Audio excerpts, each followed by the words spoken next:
A blessed Sabbath day, everyone.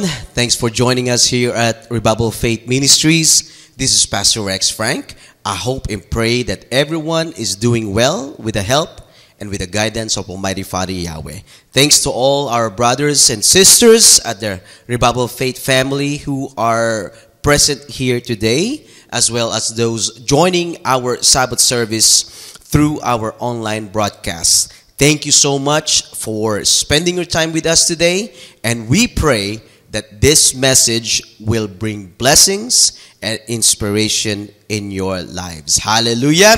All right. To start our message today, let's go ahead and open our Bibles to Titus chapter 1. Titus chapter 1, verse 1 to 3, and this is going to be our opening Bible passage. Let's go ahead and read. From Paul, a servant of Yahweh and an apostle of Yeshua Messiah, I encourage Yahweh's own people to have more faith and to understand the truth about religion. Then they will have the hope of eternal life Yahweh promised long ago. And Yahweh never tells a lie. So, at the proper time, Yahweh, our Savior, gave this message and told me to announce what He had said. Can everyone say hallelujah? Hallelujah. Friends, join me as we humble ourselves and pray to Almighty Father Yahweh as we receive His word today. Let us go ahead and pray. Heavenly Father Yahweh, Father, we come before you with hearts full of gratitude for bringing us together in this sacred place. And as we gather in your presence, we humbly ask you to open our hearts. Please open our minds to receive your teachings. May we feel your presence and be filled with your spirit. Father Yahweh, we ask that the words shared by your servant speaking today will be blessed by you. Give us the understanding, give us the wisdom to apply these teachings to our lives. Once again, Father Yahweh, thank you for all your wonderful and amazing blessings. All glory, honor, and praise belong to you. In the name of your Son, our Savior, Yeshua Messiah, we offer this prayer. Everyone say hallelujah. Hallelujah. Friends, our message today is entitled, Who Will Receive Eternal Life? Who will receive eternal life? Friends, today we will talk about the three signs that Scripture reveals about those who will inherit eternal life. This is a message that everyone needs to understand and needs to accept because this is the truth. To start our discussion today, my friends, let me ask everyone right now. Tanungin ko po kayo. Ano po ba ang ultimate reason o ano po ba ang ultimate reason natin kung bakit po tayo may relihiyon? Bakit po ba tayo may mga pagsamba? Bakit po ba tayo may mga gawain sa assembly? And some people will say, sumasamba tayo so we get closer to Abba Yahweh. May mga magsasabi, we go to the assembly to give praise, honor, and worship sa ating pong Amang Yahweh. We go to the assembly to become a better person, to have a spiritual and moral foundation, and to be part of faith community. Tama po ba? And all of these things, mga kapatid, mga kaibigan, ay mga excellent reasons. Napakagandang mga reasons po ito kung bakit po tayo sumasamba. However, on a deeper and spiritual level, ano po ba talaga ang purpose natin?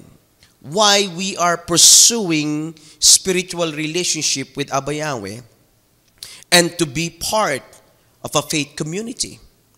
Look at this, my friends. Our ultimate purpose, kung bakit tayo active sa gawain, kung bakit tayo active sa pagsamba, at tayo po ay nagbibigay ng honor and glory sa ating pong Amang Yahweh, at we are striving na lumago ang ating buhay spiritual dahil po umaasa tayo, mga kapatid, na tayo po'y makatanggap ng eternal life o buhay na walang hanggan. Tama po ba?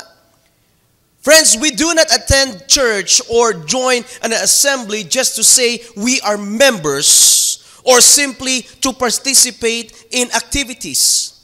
Dahil po ang purpose natin goes far beyond that. May mas malalim po, mga kapatid, may mas malalim na reason kung bakit natin pinalalago ang ating pananampalataya.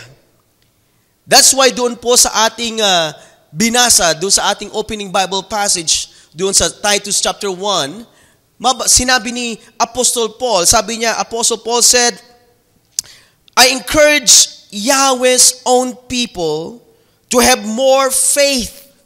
Ano sabi niya? I encourage Yahweh's own people to have more faith and to understand the truth about religion. Then they will have the hope. Look at this. Ano sabi? Then they will have the hope of eternal life Yahweh promised long ago. Can everyone say hallelujah? Hallelujah. See, Apostle Paul encourages us to seek and understand the truth about our faith, about our religion, so we can receive the eternal life that Abba Yahweh has promised. Tama po ba? Friends, sa ating pong kapanahunan ngayon, marami pong napakadami po yung mga religious groups. There are 45,000 Christian denominations globally. Hindi na po natin isinama dito yung mga hindi naniniwala sa Bible, yung ginagamit nating Bible or hindi gumagamit ng Bible. These groups, mga kapatid, itong 45,000 na ito, mga kapatid, these groups have their own sets of beliefs and interpretation of the Bible. Each of them will say na sila ang tunay na reliyon. Each of them will say na sa kanila matatagpuan ang kaligtasan. Some religious groups says na maniwala ka lang, maliligtas ka na. Meron naman nagsasabi na hindi na kailangan ng pagsunod o hindi na kailangan ng obedience. Dahil nga ligtas na. Friends, all of these claims na sinasabi po nila ay binabase din nila sa Bible, and they will provide, they will provide different Bible references and explanations to try na ma-improve yung kanilang sinasabi. However, my friends, some people will try to really distort and twist the scripture para lamang mapaniwala ang mga tao sa kanilang sinasabi, para mapaniwala ang mga tao sa kanilang tinuturo. They will try to find Bible verses, mga kapatid, that will fit doon sa kanilang sinasabi without looking the whole context na kailangan dapat basahin. Alam niyo, mga kapatid, kung tutuusin, hindi na po bago ang gawain yan. Because in the biblical times, ay nangyayari na po ang mga ito. Ano ang sabi ni Apostol Pedro doon po sa 2 Peter chapter 3, verse 16? Basahin po natin yan. Ang sabi niya, He wrote about them in all his letters. Some things that he has written are difficult for people to understand. Some people have weak minds and they are not sure about what they believe.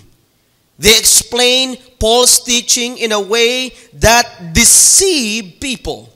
They also explain other things in the Bible wrongly. As a result, those people will destroy themselves and Yahweh will punish them. Ano po ang sabi, mga kapatid, mga kaibigan? Ginagamit ng ibang mga tao ang kasulatan upang linlangin o i-deceive ang mga tao. Kaysa katotohanan, ang kanilang itinuturo ay, ano itinuturo? Kamalian. Yun yung ipinapangaral nila. They're twisting and distorting the scripture para lang ipangaral yung gusto nilang sabihin. Kaya ano po ang sinabi ng banal na aklat sa mga taong ganito? Yung ginagawa, yung dinidistort, yung tinitwist ang salita. Basahin po natin yan sa Romans chapter 16, verse 18. Sabing ganyan, people who are like that are not servants of our Messiah Yeshua. Instead, they are doing the things which please themselves. They speak words that seem very nice, but they deceive people who easily accept a false message. Nakita niyo mga kapatid? These people who distorts, who twist Yahweh's word for their gain, ay hindi po, hindi po servant ng ating Amang Yahweh, ng ating Messiah Yeshua. Hindi po sila lingkod ng ating Amang Yahweh o ng ating Messiah Yeshua dahil, binabaluktot nila ang salita ng ating Amang Yahweh para po sa kanilang personal na interes. At ang nakakalungkot dito mga kapatid, mga kaibigan, maraming mga tao. Marami po mga tao ang naniniwala o napapaniwala nila sa mga baluktot at maling katuruang ito. Nakakalungkot mga kapatid dahil maraming mga tao ang hindi po nalalaman ang tunay na salita ng ating Amang Yahweh dahil sa mga maling doktrinang ipinapahayag sa kanila. Tandaan po natin mga kapatid na ang nais ng ating Amang Yahweh, alam niyo po ba ang nais ng ating Amang Yahweh? Yung malaman natin, yung tunay na pananampalataya. Malaman natin mga kapatid, yung tunay na pagsamba. Ano po ang sabi sa John chapter 4, verse 24? Sabi nga yan, Yahweh is spirit, and His worshipers must, ano sabi? His worshipers must worship in the spirit and in truth. Sa katotohanan. Friends, worshiping in spirit means connecting with Abba Yahweh deeply in our hearts, led by the Holy Spirit. Worshiping in truth means that our beliefs should be in line with the truth that Abba Yahweh has shown us. Dapat yung ginagawa natin, dapat yung ating pananampalataya ay ayon sa salita ng ating Amang Yahweh. Ayon po sa katotohanan. Galing lamang sa mga salita ng ating Amang Yahweh at hindi po sa mga gawa-gawa ng mga tao. And that's why I encourage everyone na dapat po nating sinusuri, mga kapatid, tinitignan nating mabuti yung mga aral, sinusuri natin mga kapatid, yung mga doktrina na inihahayag ng mga tao at hindi po tayo basta-basta maniniwala sa mga napapakinggan natin. Tama po ba? Dahil nabasa naman natin mga kapatid kanina na napakaraming mga tagapagturo ang nagbabaluktot, nagdi-distort, nagtitwist ng mga salita ng ating Amang Yahweh para i-deceive ang mga tao sa maling katuruan. At ang nakakalungkot dito mga kapatid, mga kaibigan, kahit na yung mga nakaalam na ng tamang katuruan, kahit na yung mga nakaalam na ng salita ng ating Amang Yahweh, nadidisib pa rin. Naloloko pa rin mga kapatid sa mga maling aral. Kahit nga yung mga nabautismuhan na sa pangalan ng ating Amang Yahweh at sa pangalan ng ating Messiah Yeshua, nadidisib pa rin. Alam niyo mga kapatid, hindi na po tayo dapat ma-surprise because it has been revealed in the Bible that the time will come when people will be deceived, even the chosen ones. Mababasa po natin yan sa Matthew 24. Basahin nga natin mga kapatid. Some people will say to you, I am the Messiah. Other people will say, I am a prophet from Yahweh. But their words will be false. They will do strange and powerful things for people to see. If possible, they would even deceive the people that Yahweh has chosen. Nakita niyo mga kapatid, mga kaibigan? Kaya't palagi po tayong manalangin.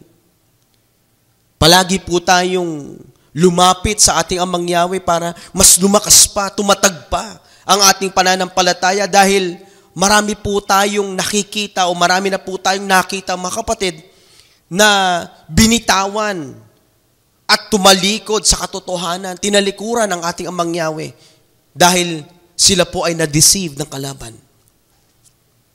Alam po ninyo mga kapatid, mga kaibigan, yung sinabi po dito sa Matthew 24:24 na sabi niyan, they will do strange and powerful things for people to see. Ay sa ating kapanahunan mga kapatid, hindi po ito sa pamamagitan ng mga miracles. Hindi ito po sa pamamagitan ng mga supernatural signs na ipinapakita nila sa mga tao. What they will show to us or what they will show to people to prove that they are powerful is how many they are. How numerous their members are. How beautiful and large their buildings are. And how influential yung kanilang grupo. Yan po yung ipinapakita nila para makahikayat sila ng maraming mga tao. Para makonvince nila yung mga tao at makonvince nila na umanib sa kanilang grupo. Yun po yung pinapakita. It's not about the miracles na ginagawa nila. It's not about the supernatural things na ginagawa po nila. Ipinapakita nila mga kapatid kung gaano sila karami, gaano kaganda ang kanilang mga gusali, gaano ka-influential sila. Kaya ano ang sabi sa banal na aklat? Dapat daw tayo magsuri mga kapatid. Huwag po nating tignan po kung anong meron sila ng mga material na bagay, kung gaano sila karami, kundi tignan natin mga kapatid, mga kaibigan, kung totoo ba yung sinasabi nila. Huwag basta-basta tayong maniniwala. Ano po ang sabi? Sa 1 John chapter 4 verse 1, sabi ngayon, "My friends, do not believe everyone who says that they speak Yahweh's message. There are many false prophets who are traveling around everywhere. They say that they have a message from Yahweh's Spirit, but the message comes from a false spirit.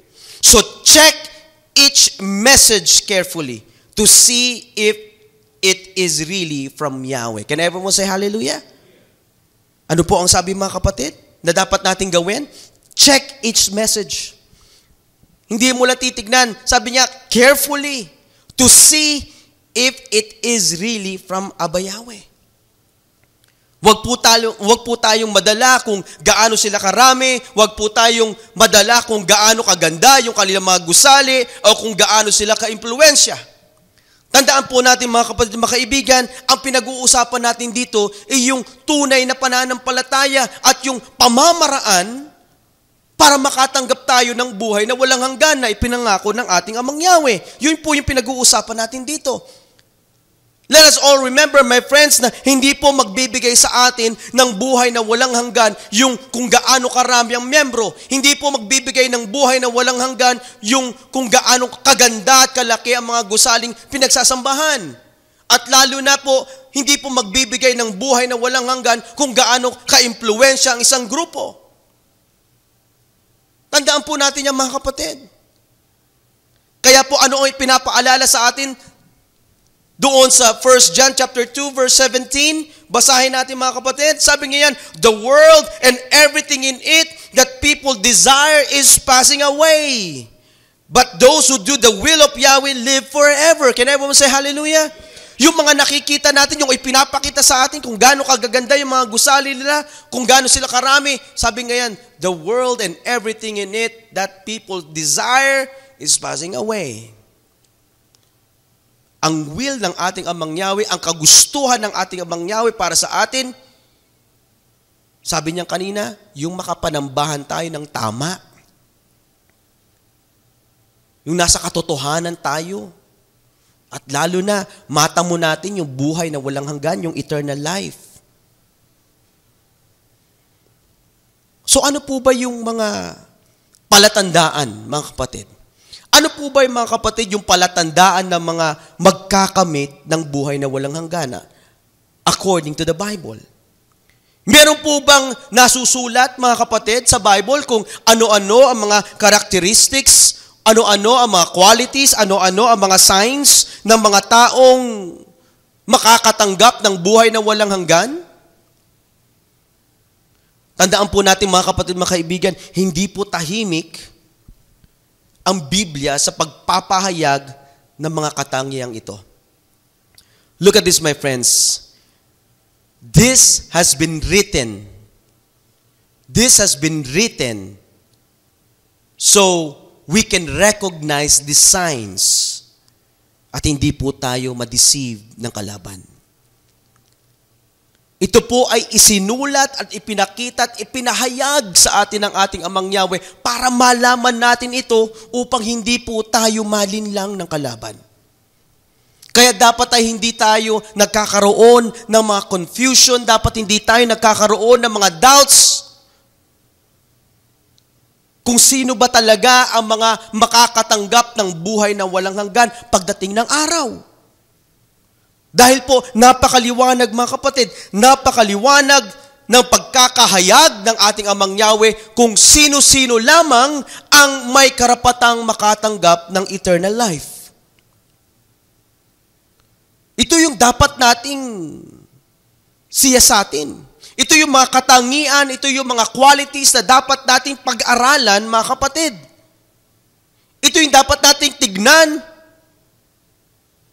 Lalong-lalo na doon sa ating kinakaaniban, mga kapatid, kung ito ba ay ipinapangaral nila. Yung mga katangiang ito ba ay sinasabi nila, ipinapangaral ba nila ito, kasama ba ito sa kanilang mga doktrina? Pero makikita natin, nakakalungkot dahil hindi po ito ipinapangaral. Hindi po ito pinapangaral ng ibang mga tagapagturo ngayon. Kaya marami ang hindi po nakakaalam nito. Kaya marami po mga kapatid ang nadideceive ng kalaban. Iyan ang gusto ng kalaban kasi, na hindi po malaman kung ano yung katangian ng mga maliligtas para hindi yun yung gawin nila. Ang gusto ng kalaban mga kapatid, itago ang mga palatandaang ito para hindi makakamit ng eternal life ang mga tao. Tama po ba? Ano po ang sabi sa Matthew? Chapter 10, verse 26, so do not be afraid of people. Whatever is now covered up will be uncovered. Hallelujah. And every secret will be made known. Kaya kahit anong tago, mga kapatid, ng mga kalaban o ng kalaban, kahit na anong pagtatago niya tungkol sa palatandaang ito, mga kapatid, ipapakita ito ng ating Amang Yahweh. Ipapahayag ito sa mga taong mga naghahanap ng katotohanan. Praise Yahweh. Dahil kahit na anong tago ng kalaban sa katotohanan ito at kahit na ano pa ang pagbabaluktot sa mga salita ng ating Amang Yahweh ay ipapakita sa atin ang mga palatandaan ito ng ating Amang Yahweh upang ating tularan. Can everyone say hallelujah? So ano-ano po mga kapatid ang tatlong palatandaan ng mga taong magkakaroon ng buhay na walang hanggan? Alam niyo mga kapatid, mababasa po natin ang mga ito doon sa Book of Revelation o doon sa Tagalog ay Aklat ng Pahayag. Sino po ang author ng aklat ng ito? Sino po ang sumulat ng Revelation? Si Apostle John. Apostle John wrote the Revelation. Look at this, my friends. The Apostle John is often considered the closest disciple of Yeshua because of his deep relationship with him. He was frequently referred to as the disciple whom Yeshua loved. Ganito po ang sabi mga kapatid, basahin natin. John chapter 13 verse 23, sabi ngayon, one of the followers or disciples sitting next to Yeshua, reclining at his side or on his chest, an honored position, was the follower Yeshua loved. Ano po yung, sino po yon? Reference to John. Siya po yon. Kaya ganito na lamang kaimportante yung kanyang isinulat. Dahil doon sa dahil doon sa pinaka closest niya, yung pinaka-close niya na disciple, doon niya inihayag, mga kapatid, ang revelation na ito. Ang salitang ito. Yeshua gave the book of Revelation to the Apostle John and he received the vision while he was on the island of Patmos. Ganito ang sabi sa Revelation. Mga kapatid, basahin natin. Revelation chapter 1, verse 1 to 2. Sabi niyan, this is a revelation from Yeshua, which Yahweh gave him to show his servants what must happen soon. Kung anong mangyayari. And Yeshua sent his angel to show it to his servant John, who has told everything he saw. It is the truth that Yeshua Messiah told him. It is the message from Yahweh. Friends, the book of Revelation is the final book of the Bible. The final book of the Bible. And it is considered the grand finale of the biblical narrative. And it serves as a conclusion and completion of the teachings and the prophecies found throughout the scriptures. Kaya napakahalaga mga kapatid ng librong ito. Kaya this book, the book of Revelation, reveals the ultimate traits. Dito natin makikita mga kapatid, yung ultimate traits of those who will receive eternal life. Kaya't kung nais nating malaman mga kapatid, kung sino-sino ang makakatanggap ng buhay na walang hanggan, dito sa aklat ng pahayag natin mababasa mga kapatid. And that's why I encourage everyone right now, pati na yung mga nanonood mga kapatid, to open your Bible. Get your Bible right now and write these 3 signs of who will receive eternal life according to Almighty Father Yahweh. Alam niyo mga kapatid, ipinakita ito ng ating Amang Yahweh para po sa atin. Ipinakita ito mga kapatid, inihayag ito para tularan natin. Ano po ang sabi mga kapatid? Sa Psalm 98, verse 2, sabi nga yan, Yahweh has made His salvation known and revealed His righteousness to the nations. Ipinakilala ni Yahweh ang kanyang kaligtasan at ipinahayag ang kanyang katwiran sa mga bansa. Kaya hindi po ito secret mga kapatid, mga kaibigan. Hindi po ito dapat itago. Dapat ito ay inihahayag. Dahil mismo ang ating Amang Yahweh, ipinakilala niya ang kanyang kaligtasan. Dahil kung hindi po ninyo ito nalalaman mga kapatid ngayon, kung hindi po ito ipinapangaral sa inyo at itinatago sa inyo ito ng tagapagturo ninyo, alam niyo mga kapatid, nanganganib po ang inyong mga sarili. Dahil hindi nyo matatanggap yung buhay na walang hanggan na ipinamis ng ating Amang Yahweh kung ito ay pilit na itinatago sa inyo. Kaya ngayon mga kapatid, pag-uusapan natin yan. Kaya ngayon, ihahayag natin sa tulong ng ating Amang Yahweh para malaman po ng lahat kung sino-sino, ano-ano ang mga katangian ng mga taong maliligtas. So write this thing down mga kapatid. Alright? Write this thing down. The first sign of people who will receive or who will inherit inherit eternal life is they are inscribed with Yahweh's name. Ulitin ko mga kapatid. They are inscribed with Yahweh's name. Mababasa po natin yan sa Revelation chapter 22, verse 3 to 5. Basahin po natin mga kapatid. Ang sabi, no longer will there be a curse upon anything, for the throne of Yahweh and of the Lamb will be there, and His servants will worship Him, and they will see His face. Look at this, my friends. Look at this. Basahin po natin yan. And His name will be written on their foreheads. His name will be written on their foreheads. And there will be no night there, no need for lamps or sun, for Yahweh Elohim will shine on them, and they will reign forever and ever. Can everyone say hallelujah? Ano po ang sabi sa mga makakatanggap ng eternal life o buhay na walang hanggan? Nakasulat daw o isusulat sa kanilang noo, forehead, ang kanyang pangalan. Ano yung pangalan na yon? Walang ibang pangalan kundi Yahweh. Yahweh. Hallelujah. Paano po ba natin nalaman na tunay ngang Yahweh ang kanyang pangalan? Alam niyo mga kapatid, dahil mismo po ang ating amang Yahweh ang nagpahayag na ang kanyang pangalan ay Yahweh. Basahin po natin yan. Isaiah 42 verse 8. Ganito po ang pagkakasabi. Sabi niya, I am Yahweh. That is my name. Ano sabi po? I am Yahweh, that is my name. I will not give my glory to another, nor my praise to engraved images. Sabi po sa Tagalog, ako si Yahweh. Yan ang aking pangalan. Walang makakaangkin ng aking karangalan, ang papuri sa akin, hindi sa Diyos-Diyosan. Can everyone say hallelujah? Hallelujah! Napakaliwanag mga kapatid. Kung ano ang unang katangian ng mga taong magtatamo ng buhay na walang hanggan. Ang sabi sa Bible, they have the seal of Yahweh's name in their forehead.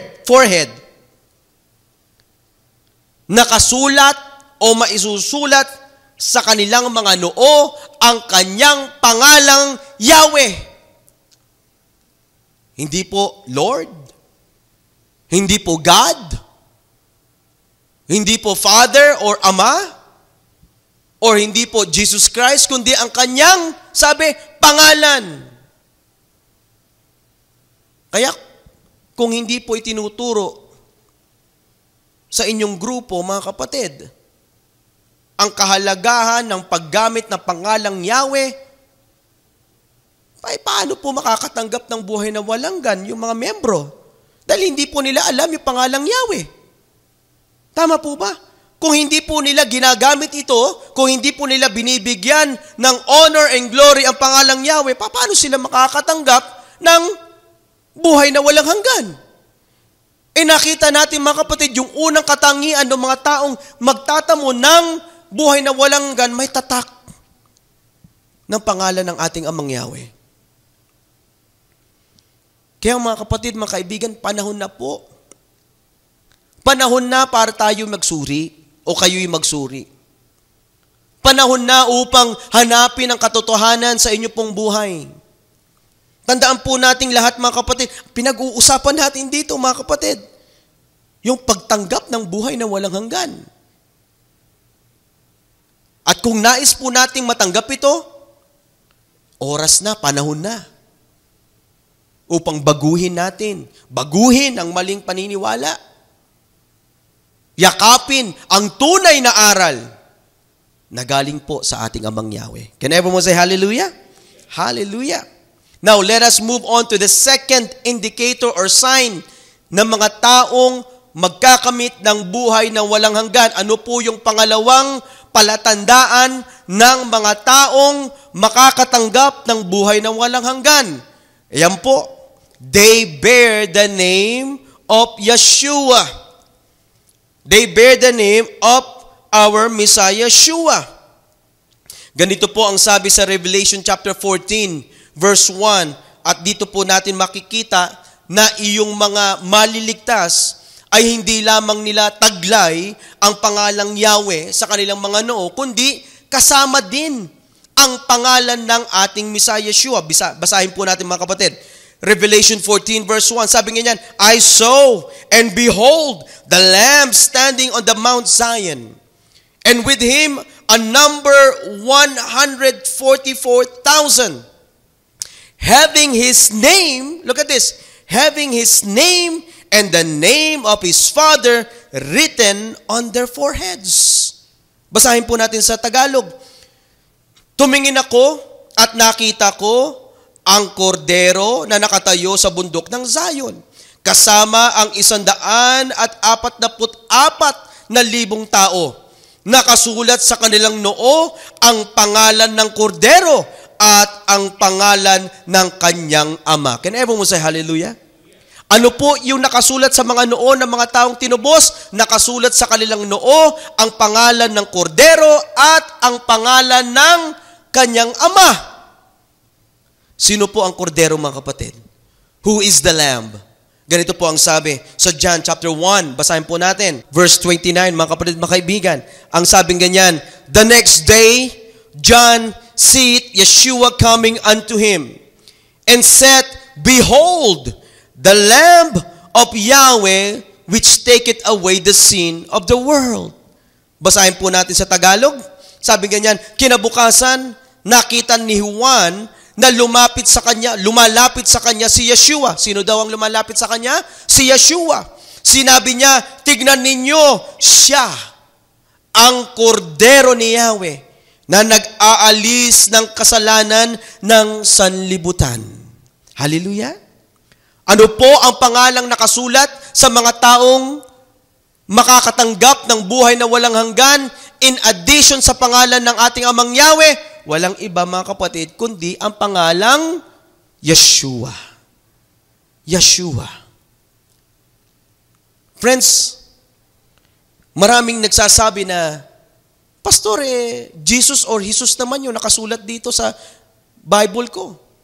O sa ibang mga Bible, hindi naman Yeshua ang nakalagay dito, kundi Jesus or Jesus ang nakasulat. Look at this, my friends. The true name of the Messiah, or yung the original name ng tagapagligtas ay Yeshua at hindi po Jesus or hindi po Jesus. Naging mas kilala ang terminong Jesus or Jesus, mga kapatid, dahil sa ginawang pagsalin ng mga prominenteng Bible translators tulad nila John Wycliffe or ni William Tyndale. Sila po yung unang mga nagsulat, nag-translate ng Bible sa English version. Kaya po mas nakilala ang pangalang Jesus. At mas nakilala ang terminong Jesus, mga kapatid, nung lumabas ang King James Bible Version 1769 o yung tinatawag na Oxford Edition. Hindi po original na pangalan ng Messiah yung Jesus, kundi Yeshua. Itinranslate lamang po nitong mga to o binago ng mga ito, mga kapatid, o isinalin ito sa English version. Pero hindi po Jesus, mga kapatid, ang original na pangalan ng tagapagligtas. So nakita natin na bago pa lang, mga kapatid, si Wycliffe nga, mga kapatid, 14th century niya ginamit. 15th century naman si Tyndale na ginamit niya yung term na Jesus. Doon, noong 1769 lamang, yung tinatawag na King James Version 1769 Oxford Edition, dito lamang po lumabas yung Jesus, yung J-E-S-U-S. Dito lamang unang ginamit yan. So nakita natin, mga kapatid, bago pa lang yung terminong Jesus, mga kapatid. Hindi ito yung tunay na pangalang ibinigay ng ating Amang Yahweh sa kanyang anak. Kaya, imposibleng Jesus po, mga kapatid, ang nakasulat sa mga taong maliligtas dahil hindi ito ang kanyang tunay na pangalan. Dahil meron talagang ibinigay ang Ama sa kanyang anak na dapat niyang gamitin na pangalan. Ano po sinabi sa Acts chapter 4 verse 12? Sabing ganyan, salvation is found in no one else. Look at this. For there is no other name under heaven given to mankind by which we must be saved. Can everyone say hallelujah? Walang ibang pangalan sa buong daigdig na ibinigay si Amang Yahweh sa mga tao upang tayo ay maligtas. Liban lang doon sa pangalang Yeshua. Sa pangalang Yeshua, ipinakilala ng ating Amang Yahweh ang kanyang anak, hindi po Jesus. Sa pangalang Yeshua lamang tumawag ang mga apostol. Sa pangalang Yeshua lamang tumawag ang mga unang mananampalataya. Hindi po sa pangalang Jesus or Jesus. Tandaan po natin yan. Alam niyo mga kapatid, ang nakakalungkot, hindi po ipinapangaral ang tunay na pangalan ng ating Messiah Yeshua sa mga religious groups ngayon. Hindi po nila ipinapangaral yan. Instead of correcting yung maling pangalang ginagamit na Jesus, mga kapatid, mas binibigyan pa nga nila ito ng kahalagahan yung paggamit nila ng Jesus kaysa dun sa tunay na pangalan ng Messiah na Yeshua. Pero hindi na rin tayo magtataka dyan, mga kapatid. We're not gonna be surprised about that. Dahil kasi mismo ang ating Messiah Yeshua, inihayag niya na, sabi niya, may magpapakilala ng ibang pangalan at ito yung tatanggapin ng mga tao. Hindi nila tatanggapin yung kanyang pangalan, pero yung ipapakilala sa kanila, ibang pangalan, yun ang tatanggapin nila. Yan ang sinabi ng ating Messiah Yeshua, kaya hindi na tayo dapat magtaka na nangyayari ngayon yan. Anong sabi sa John chapter 5, verse 43? Sabi niyang ganyan, sabi ng ating Messiah Yeshua, I have come in my Father's name, and you don't receive me. If another comes in His own name, you will receive him. Di ba't ganito ang nangyayari ngayon? Tama po ba? Yung mga tao, mga kapatid, ang ipinapakilala, ang tinatanggap nila, yung pangalang Jesus or Jesus. Yan yung ipinapakilala ng mga tagapagturo nila. Yan yung ina-accept ng mga tao at yan ang ginagamit nila kaysa doon sa tunay na pangalan, doon sa original na pangalan ng tagapagligtas. Ano yung pangalan na yon? Yeshua. Ayaw nilang tanggapin yung Yeshua. Ayaw nilang tanggapin yung original. Pero itong isa na pangalan na hindi namang ginamit ng ating Messiah, yung pangalan na hindi naman itinawag ng ating Amang Yahweh sa kanyang anak. Itong pangalan na o terminong ginagamit ngayon na hindi naman itinawag ng mga apostol sa Messiah o ng mga early believers, yun yung ginagamit ng mga tao ngayon. Kaya tama yung sinabi dun sa John chapter 5, 43. Di ba? Sabi nga, you don't receive me.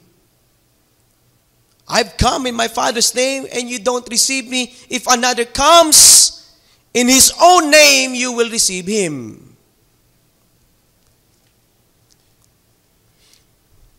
Alam niyo mga kapatid, ang ilalagay, look at this, ang ilalagay sa mga noo, remember this my friends, ang ilalagay sa mga noo ng mga makakatanggap ng buhay na walang hanggan ay ang pangalang Yahweh at ang tunay na pangalan ng Messiah na ang pangalan niya ay Yeshua at wala nang iba. Alam niyo mga kapatid, nasa 21st century na po tayo ngayon. We are in the 21st century. At ang information, madali nating mahanap. Di ba? Madali na nating mahanap ang information ngayon. Napakaraming mga information, napakaraming mga references tungkol sa tunay na pangalan ng Messiah. Kaya wala po tayong reason. Kung talagang naghahanap tayo ng katotohanan at nais natin na makatanggap ng buhay na walang hanggan, wala tayong reason mga kapatid para hindi malaman ito. We just need to open our hearts and our minds to accept the truth. Dahil ito ang nais ng ating Amang Yahweh na gawin natin. Malaman natin ang katotohanan. Huwag po tayong magbulag-bulagan. Tama po ba? Kailangan malaman natin, panahon na, mga kapatid, mga kaibigan, panahon na upang akapin natin ang tunay na pananampalataya. Akapin natin, mga kapatid, mga kaibigan, ang tunay na salita ng ating Amang Yahweh. Can everyone say hallelujah? Hallelujah. Now, dumako naman tayo doon sa pangatlo. Ito po yung pangatlo at huling palatandaan ng mga taong magkakamit ng buhay na walang hanggan. The third sign of those who will receive eternal life, they obey Yahweh's commandments. They obey Yahweh's commandments. Sumusunod sila mga kapatid doon sa mga kautusan ng ating Amang Yahweh. Ganito po ang sabi sa Revelation 22, verse 13 to 14. Lahat ito binasa po natin sa Revelation. Kaya ano sabi natin, napakahalaga na basahin natin ang Revelation. Revelation 22 verse 13 to 14, sabi, I am the Alpha and the Omega, the beginning and the end, the first and the last. Look at 14. Blessed are those who do His commandments, that they may have the right to the tree of life, and may enter through the gates into the city. Can everyone say hallelujah? Ano po ang sabi? Mapalad ang mga tumutupad sa mga kautusan. Bakit sila po mapalad? Because they will have the right to the tree of life, which is directly symbolizes what? Eternal life. Saan natin matatagpuan ang tree of life na ito, mga kapatid? Basahin po natin Revelation chapter 2 verse 7. To the one who is victorious, I will give the right to eat from the tree of life, which is in the paradise of Yahweh. Can everyone say hallelujah? Hallelujah. Ang mga tunay na magtatagumpay at tatanggap ng buhay na walang hanggan ay yaong masigasig na sumusunod, masigasig na tumutupad sa mga kautusan ng ating Amang Yahweh. Ano-ano yung mga kautusan na dapat nating sundin? Andiyan yung 10 Commandments. Dapat umaattend tayo na pagsamba tuwing araw ng Sabat. Yung Saturday worship, mga kapatid, hindi Sunday worship, Saturday worship. Okay? Sumusunod sa mga kapistahan ng ating Amang Yahweh. Sinusunod natin yung dietary law ng ating Amang Yahweh. Gumagawa tayo ng kabutihan sa ating kapwa. Yan yung mga kautusan na dapat nating ginagawa. Kaya napakahalaga, mga kapatid, yung pagsunod sa mga kautusan ng ating Amang Yahweh. However, mga kapatid, marami mga churches ngayon, marami mga tagapagturo ngayon, ang sinasabi, hindi na dapat mahalaga yung pagsunod. Yan sinasabi nila. Nakakalungkot dahil yan po ang sinasabi nila. Sasabihin nila na, ay hindi na kailangang sumunod. Basta't manampalataya ka lang. Alam niyo, mga kapatid, taliwas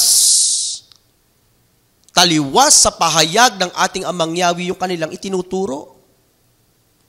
Dahil sabing ganyan, para tayo makatanggap ng buhay na walang hanggan, dapat marunong tayong sumunod sa mga kautusan.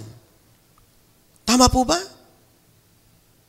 Kaya kung nais nating makatanggap ng eternal life, then we must continue to follow Yahweh's commandments sa ating pong buhay. Yan po yung nakasulat Hindi naman po tayong sumulat yan. Tama po ba? Binabasa lamang natin kung ano po ang inihayag ng ating Amang Yahweh. Binasa lamang natin, mga kapatid, yung mga katangian, yung mga palatandaan ng mga taong makakatanggap ng buhay na walang hanggan. Inihayag po yan ng ating Amang Yahweh para makita natin, para tularan natin. Para yan ang gawin natin, mga kapatid. Today, my friends, nalaman natin, nakita natin na pag-aralan natin yung 3 katangian o yung 3 palatandaan ng mga taong maliligtas. Ano-ano nga po yung mga kapatid, mga kaibigan? I want you to remember this. These are the traits, these are the signs, my friends, ng mga taong magkakamit ng buhay na walang hanggan. I want you to remember this. They are inscribed with Yahweh's name. Yahweh's name. Hindi po Lord, hindi po God, hindi po Jesus Christ, hindi po Father. Yahweh's name. Number 2, they bear the name of Yeshua. Ginagamit nila ang pangalang Yeshua, hindi po Jesus, hindi po Jesus, kundi Yeshua. Yung pangatlo, they obey Yahweh's commandments. Napakahalaga ng pagsunod sa mga kautusan. And this is my question to everyone right now, lalong-lalo na po mga kapatid, yung mga makakapanood nito, o mga nanunood na hindi po kaanib, hindi po members ng ating assembly. Let me ask this question to everyone right now. Ang tatlong palatandaan bang ito mga kapatid ay ipinapakita o ipinapangaral ba ito ng inyong pong tagapagturo? Ito po ba ay dinidiscuss po ninyo? Kasama po ba ang tatlong ito sa mga doktrina ninyo? Dahil kung hindi po ito itinuturo sa inyo, mga kapatid, itong tatlong palatandaang ng mga magkakamit ng buhay na walang hanggan, hindi po ito kasama sa doktrina na itinuturo sa inyo, panahon na upang magbago. Panahon na mga kapatid upang sumunod sa salita ng ating Amang Yahweh. Well, the good news, may oras pa. Hallelujah. The good news is, may opportunity pang magbago. Malaman, may opportunity pa, may oras pa para sumunod sa katotohanan. I hope and pray that people will open their hearts. I hope and pray that they will open their minds, my friends, to accept the truth.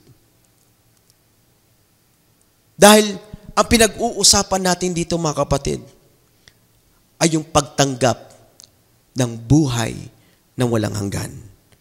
Can everyone say hallelujah? Hallelujah. As our closing passage, let's turn our Bible in Revelation 22, verse 12. Ganito po ang pagkakasabi, "Look, I'm coming quickly, and my reward is with me to repay each person according to what he has done." Can everyone say hallelujah? Hallelujah. Friends, this passage summarizes our message of today. Let's continue to uphold Yahweh's name and Yeshua's name. And let us do our best to follow His commands to receive the reward of eternal life. Sumayin niyo nawa ang kapayapaan, ang pag-ibig at pananampalataya na nagmumula sa ating Amang Yahweh at sa ating Messiah Yeshua. Pagpalain nawa ng ating Messiah Yeshua ang lahat na nagmamahal sa Kanya ng tapat. Can everyone say hallelujah? Hallelujah. Tumayo po tayo at manalangin. Father Yahweh, Father, we thank you for the opportunity to hear your word on this Sabbath day. May these words and lessons be planted deeply in our hearts and in our minds. We thank you for revealing to us the traits and the qualities of those who will receive eternal life. Help us to faithfully share this truth with others, and may their hearts and may their minds be open to receiving this revelation.